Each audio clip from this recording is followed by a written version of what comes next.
I'm Grace Harper, and at 64, I thought I'd be spending my days knee-deep in garden soil, surrounded by grandkids tugging at my skirt, their laughter filling the quiet corners of my life. That's what I pictured when I closed my eyes at night. A simple, warm retirement after decades of giving everything I had. Instead, I'm sitting alone in a house that echoes with memories, in Willow Creek, Virginia, wondering where it all went wrong. My name might not mean much to you yet, but by the end of this story, you'll understand why I made the choice that shook my family to its core. For 35 years, I was a high school principal, ruling the halls with a firm hand and a soft heart. I raised my only son, Lucas, after my husband, Daniel, died in a car crash when Lucas was just 10. That day, the world tilted. Daniel's kind blue eyes and steady laugh gone in an instant. But I didn't break. I couldn't. Lucas needed me. He struggled with dyslexia, so I spent late nights tutoring him, sounding out words until my voice cracked. When he showed a spark for art, I scraped together every penny for summer camps, driving a beat-up sedan while other teachers upgraded theirs. College? I built a fund for that too, grading papers until midnight, skipping vacations to places I'd only read about in books. I thought those sacrifices would bind us forever. I was wrong. Here's the hook. The moment I realized my son and his fiancée saw me as nothing more than a bank account didn't come when Lucas forgot Mother's Day or moved 3 hours away to Richmond. It hit me like a slap across the face when Chloe Bennett, his sharp-tongued fiancée, looked me dead in the eye and said, "Grace, we'd prefer you not come to the wedding. It's just not your scene." After years of pouring my savings into their lives, funding their dreams without a whisper of complaint, I was told I didn't belong. That was the day I decided enough was enough. If you haven't subscribed to our channel yet, I encourage you to hit that subscribe button and ring the bell to stay updated with all our latest stories. Your support means the world. If you're finding value in this video, please give it a like. My other viewers and I would love to know where you're from. Drop your city in the comments below. Now, let's dive into the story. Willow Creek isn't much. A small town with a single stoplight and a diner where everyone knows your order before you sit down. I bought our little brick house on Cedar Lane with Daniel when we were young and broke, dreaming of a big family. Life had other plans. Just one child, Lucas, my miracle after years of hoping. He was a quiet kid, all messy brown hair and big dreams, sketching landscapes in notebooks I'd find tucked under his bed. When Daniel died, it was just us against the world. I'd sit by his side during asthma attacks, counting his breaths, or drive him to art shows when his teachers said he had talent. "Mom, you're my rock," he'd say, hugging me tight. Those words kept me going through the lean years. I retired 3 years ago, thinking I'd earned some peace. My pension was modest, but I'd saved enough to live simply, maybe even take a trip to see the Grand Canyon someday. Then Lucas met Chloe, and everything shifted. She waltzed into our lives at a gallery opening he'd landed a job at. Tall, polished, with a smile that didn't quite reach her hazel eyes. "Your house is cozy," she said the first time she visited, her gaze lingering on my faded couch and the framed photos of Lucas's childhood. I laughed it off, offering her tea in my chipped mugs. "It's home," I said. "Daniel and I built it with love." She nodded, but I saw the judgment flicker across her face. They got engaged a year later, and I wanted to give them a strong start, something Daniel would have been proud of. So I set up a trust fund with $150,000 from my retirement savings. "It's for your future," I told Lucas, handing him the paperwork. His eyes lit up. "Mom, you're amazing." I smiled, thinking it'd keep us tethered, even as he drifted into Chloe's orbit. Little did I know that money would become the rope they'd use to strangle our bond. The real blow was still coming, and when it landed, it'd change everything. Lucas met Chloe 3 years ago at a gallery opening in Richmond, where he'd landed a job curating local art exhibits. I'd driven up to see his first show, proud as could be, watching him mingle in a borrowed suit. Then she appeared, tall and striking, her blonde hair pulled back tight, heels clicking on the hardwood floor. "This is Chloe Bennett," he said, beaming as he introduced us. "She's an interior designer, works with big clients downtown." She shook my hand, her grip cool and quick. "Lucas talks about you all the time, Grace," she said, but her eyes darted around the room, like she was already planning her exit. I chalked it up to nerves, first impressions and all that. They started dating fast, and soon, Chloe was a fixture in his life. 6 months in, he brought her to Willow Creek for dinner. I'd spent the day cooking, roast chicken, mashed potatoes, the works, hoping to make her feel welcome. She stepped inside, her designer coat draped over one arm, and paused. "Your home is so quaint," she said, her lips curling just enough to sting. I forced a smile. "It's not much, but it's been ours for decades." She nodded, setting her purse on my scratched oak table like it might catch something. Lucas jumped in. "Mom's the best cook, Chloe, you'll see." She picked at the meal, pushing potatoes around her plate, and I wondered if I'd misstepped somehow. When he proposed a year later, I wanted to give them something solid, a leg up in a world that's never easy. I'd saved most of my retirement, living frugally so Lucas wouldn't have to struggle like I did after Daniel passed. So I set up the trust fund, $150,000, every dime I'd squirreled away. "It's yours to start your life," I told him, sitting at my kitchen table as he signed the papers. "Rent, a house, whatever you need." His face lit up. "Mom, this is incredible. Thank you." Chloe leaned over his shoulder, scanning the numbers. "That's so generous, Grace," she said, her voice smooth as silk. I believed her then. Soon after, the withdrawals started. $5,000 for their loft's rent, $8,000 for Chloe's design business startup, even $12,000 for a sleek black SUV she needed for clients. I didn't blink, just approved each request, thinking it'd keep us close. But the cracks were already forming. Chloe's parents, Alexander and Victoria Bennett, came from old Richmond money. Her dad owned a string of luxury furniture stores, and her mom threw charity galas that made the society pages. The first time I met them was at an engagement brunch they hosted at their sprawling estate. I pulled up in my rattling old hatchback, feeling every inch of the gravel driveway. Victoria greeted me with a tight smile. "Grace, so nice you could make it." She ushered me past marble columns and into a dining room gleaming with crystal. When I offered to host a rehearsal dinner in my backyard, string lights, homemade pie, she exchanged a look with Chloe. "Oh, that's sweet," Victoria said, her tone dripping with pity. "But we've booked the vineyard's private room. Alexander knows the owner. You don't need to worry about a thing." I swallowed the sting and nodded. "Of course. Whatever works."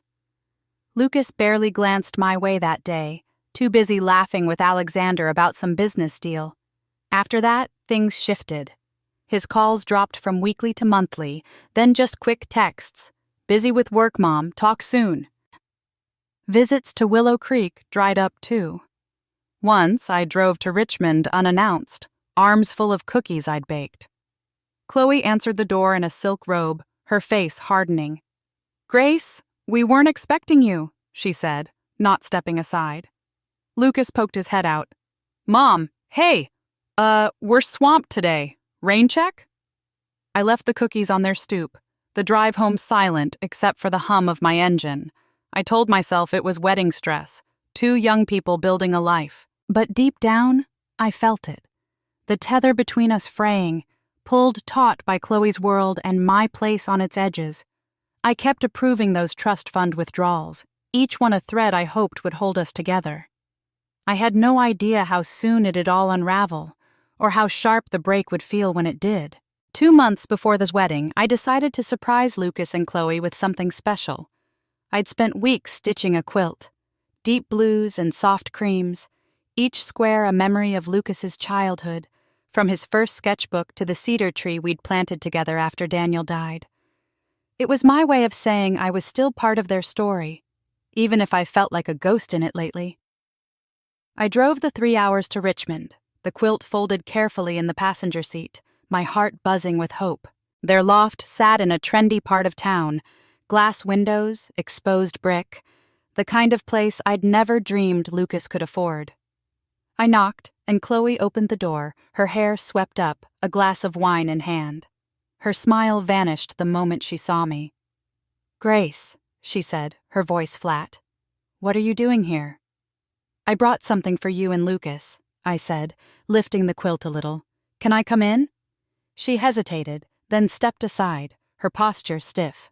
The loft smelled of lavender candles, every corner screaming money, the leather sectional, the abstract art on the walls. Lucas wasn't there, but I heard water running down the hall. "He's in the shower," Chloe said, setting her glass on a marble counter. "Look, Grace, since you're here, we need to talk."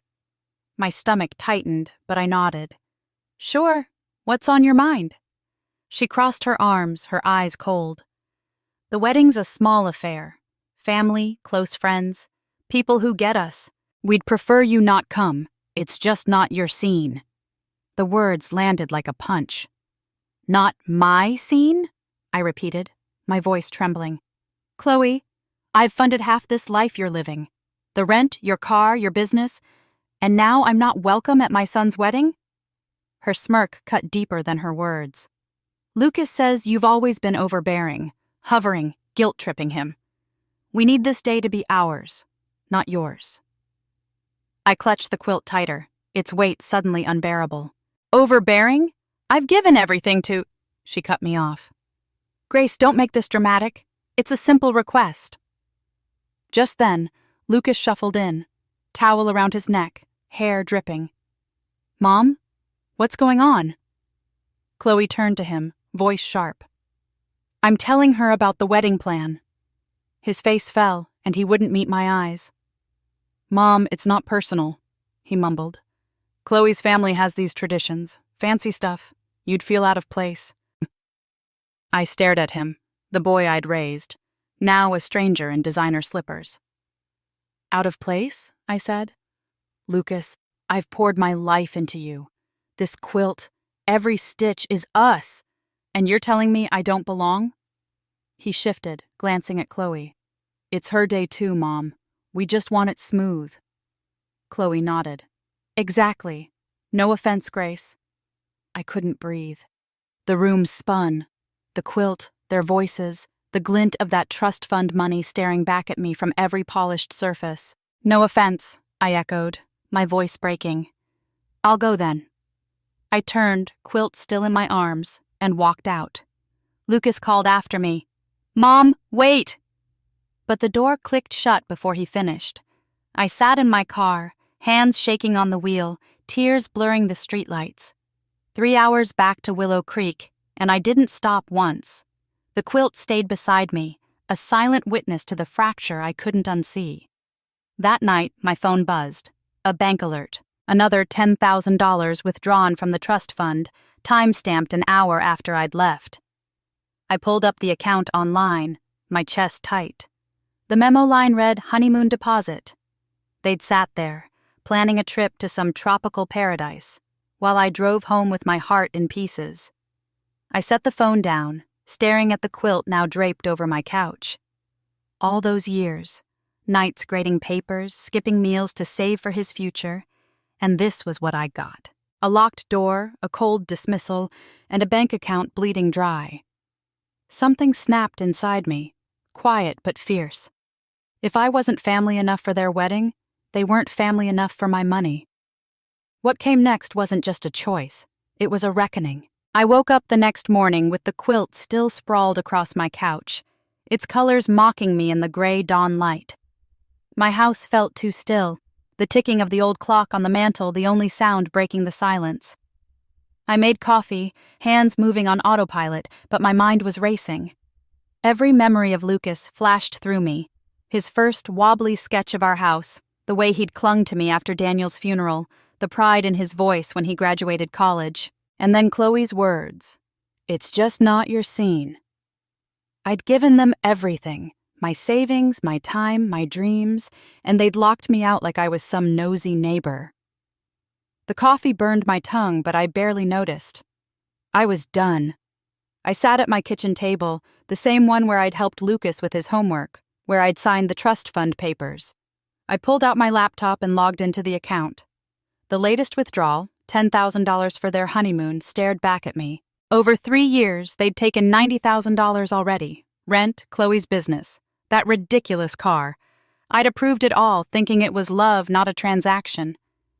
My retirement savings, built from decades of late nights and skipped vacations, were shrinking fast. I closed the laptop, my hands trembling.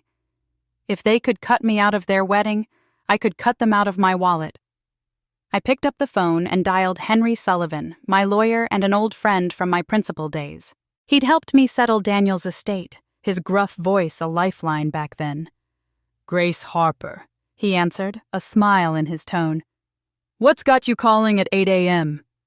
I didn't waste time. "Henry, can I freeze the trust fund I set up for Lucas? I'm the trustee."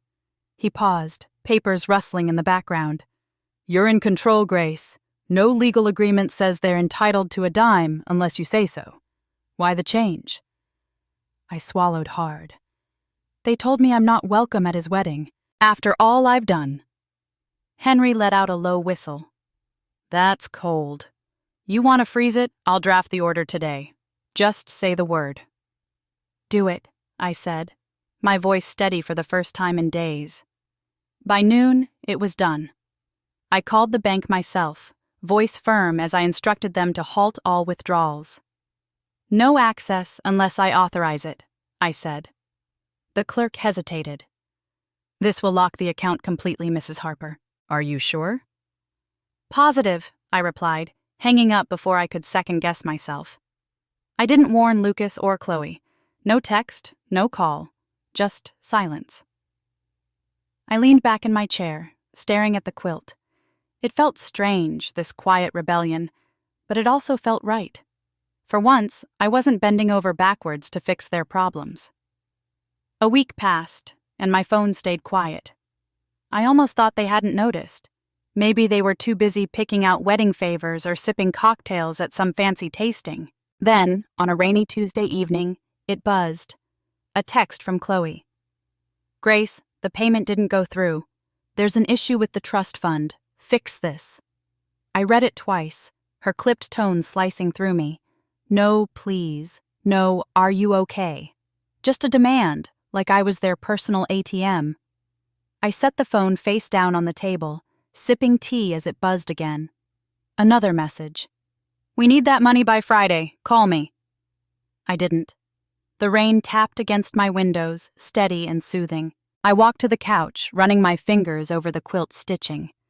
I thought about the nights I'd stayed up late, grading papers to pay Lucas's tuition, the vacations I'd skipped to build that fund. I'd wanted him to have a life I never could. Freedom, comfort, a future. Instead, he'd handed it all to Chloe, and she'd turned it into a weapon to push me away. My tea went cold as I sat there, the realization settling in. They'd feel this soon, really feel it. And I wasn't sure what they'd do when they did. But I knew one thing. I wasn't backing down. Not this time. The storm broke 2 days later, right on schedule. I was pruning my roses in the backyard, thorny little fighters that didn't need me to bloom, when I heard a car screech into my driveway. The front door banged open before I could even wipe the dirt off my hands. "Mom!" Lucas's voice boomed through the house, sharp with panic. I stepped inside, shears still in hand, and there he was, hair wild, eyes red, pacing my living room like a caged animal. "What's going on with the trust fund?" he demanded, not even a hello. I set the shears on the counter, slow and deliberate. "I froze it, Lucas. I told you I'm done funding your life." His jaw dropped. "Done? We're late on rent now. The landlord's threatening to evict us." I crossed my arms, keeping my voice even.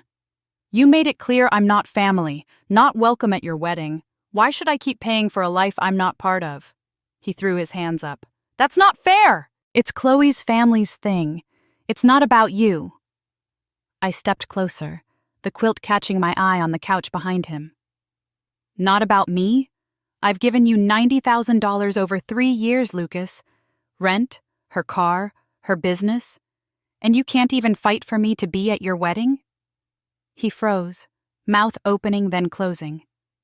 "We didn't mean it like that," he muttered, but his eyes darted away. Then what did you mean? I pressed. He didn't answer, just sank onto the couch, head in his hands. We'll figure it out, he said finally, voice tight. But this is selfish, Mom. He stormed out, slamming the door so hard the windows rattled. That night, my phone lit up again. Victoria Bennett this time, Chloe's mother.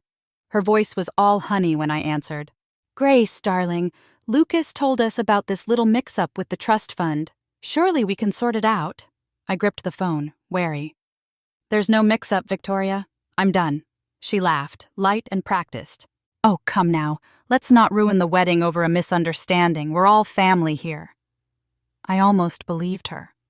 Until she slipped. We need that next payment for the venue deposit.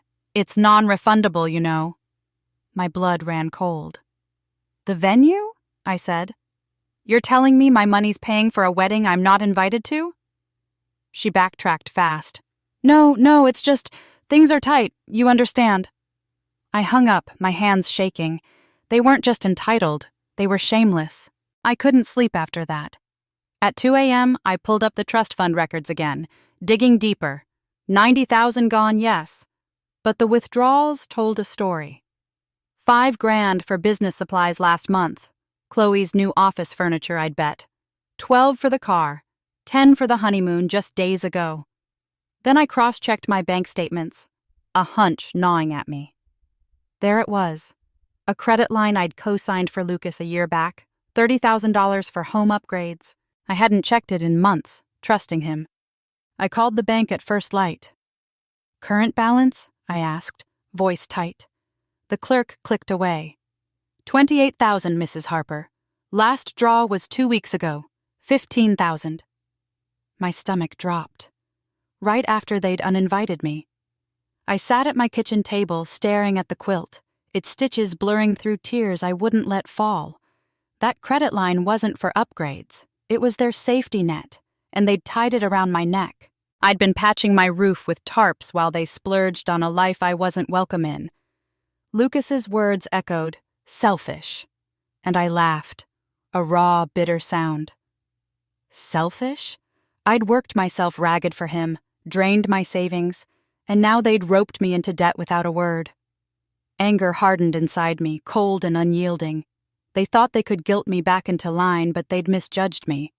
By morning, my phone buzzed again. Lucas. Mom, please, we're desperate. I didn't reply, let them squirm. They'd pushed me too far, and now they'd see what happens when you bite the hand that's fed you for years. The wedding was days away, and I had one more card to play. A card they'd never see coming. The wedding was 3 days away when they ambushed me. I was in my kitchen, kneading dough for bread, something to keep my hands busy. When the doorbell rang, insistent and sharp. I wiped flour off my fingers and opened the door to find Lucas and Chloe standing there, a united front of desperation. Lucas's tie was loose, his face flushed with anger. Chloe's arms were crossed, her designer purse slung over her shoulder like a shield. Mom, we need to talk, Lucas said, pushing past me without waiting for an invitation. Chloe followed, her heels clicking on my hardwood floor. I shut the door, bracing myself. What's this about? I asked, though I already knew. Lucas spun around, voice rising. The trust fund, Mom. You've locked us out completely. We're drowning here. Rent's overdue, the venue's threatening to cancel, and now the bank's calling about some credit line. Chloe jumped in, her eyes flashing. You're ruining our future, Grace. Fix this now. I stared at them, the dough still clinging to my hands, and something inside me snapped. I laughed, a sharp, jagged sound that made them both flinch. Ruining your future? I said. I've been bankrolling it for years, 90,000 from the trust fund, every dime I saved. And you have the nerve to stand here and demand more? Lucas's face darkened. We never asked you to keep score. You offered. I cut him off, stepping closer. Offered? I gave because I loved you, Lucas. Because I wanted you to have what I never did. And how do you repay me? By telling me I don't belong at your wedding? Chloe rolled her eyes. This again? It's not about you. It's our day. I turned on her, my voice low and steady. Your day, paid for with my money. Tell me, Chloe, was that $15,000 withdrawal 2 weeks ago for your day too? Or was it the engagement party you threw with that credit line I co-signed? Their faces went pale, the air thickening with silence. Lucas stammered, Mom, we didn't mean… I held up a hand. Don't. I checked the account. $28,000 in debt, in my name because you couldn't stop spending. I paid it off yesterday, every cent, to protect myself. That was my retirement, Lucas. Gone. Chloe's mouth opened, then shut. Lucas rubbed his face, voice cracking. We were going to pay it back, I swear. After the wedding, after things settled. Settled? I snapped. While you're sipping Mai Tais on a beach I funded, I'm here patching my roof with tarps. You didn't even ask me about that credit line, you just took. Chloe stepped forward, her tone icy. You're making this a war, Grace. We're family. Act like it. I met her gaze, unflinching. Family doesn't uninvite the woman who raised them, who sacrificed everything, then bleed her dry without a thank you. You're not my family, you're leeches. Lucas flinched like I'd slapped him. Mom, please, unfreeze the account. We'll lose everything. I shook my head, calm settling over me like armor. You're on your own. I'm done. Chloe glared, grabbing Lucas's arm. Fine. We'll figure it out. But don't expect us to come crawling back when you're lonely. I opened the door, voice steady. I won't be waiting. They left, the slam of their car doors echoing down the street. I stood there, watching taillights disappear, my kitchen silent except for the hum of the fridge. I'd just burned the bridge I'd spent decades building, and it hurt. God, it hurt.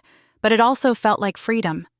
I went back to my dough, kneading harder now, the rhythm grounding me. They'd expected me to cave, to hand over the keys to my life again. Instead, I'd taken them back. Later that night, I sat with a cup of tea, the quilt draped over my lap. My phone stayed dark, no texts, no calls. They were scrambling now, and I knew it. The wedding would happen, or it wouldn't. I didn't care anymore. I'd given them everything once, but never again. The next move was theirs, and I'd be ready when it came. For the first time in years, I wasn't afraid of what that might mean.